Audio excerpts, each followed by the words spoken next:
Senhor e na força que há em Cristo Jesus. Glória a Deus, aleluia.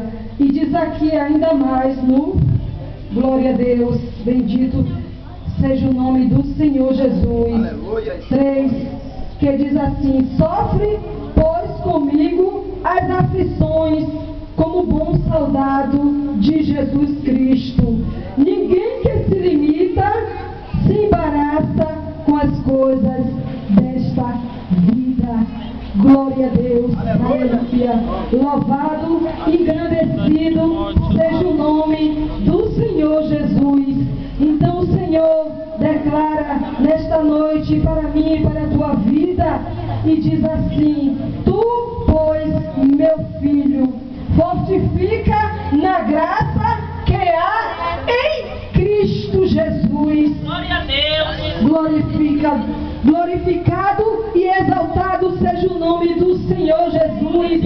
E diz ainda mais no 3: sofre, pois, comigo as aflições, como bom soldado de Jesus Cristo. E diz ainda mais que o soldado que se limita não se embaraça com as coisas desta vida.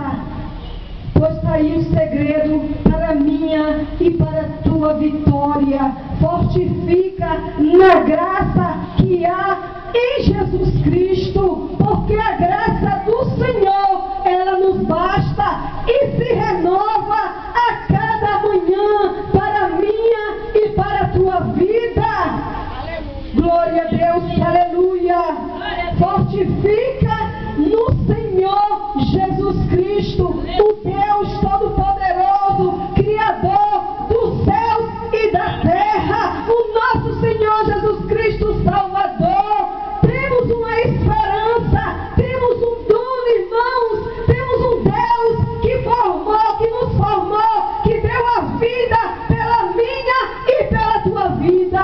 E o que daremos o Senhor por todos esses benefícios, se não for tomar o cálice da salvação e invocar o nome do Senhor enquanto vivermos?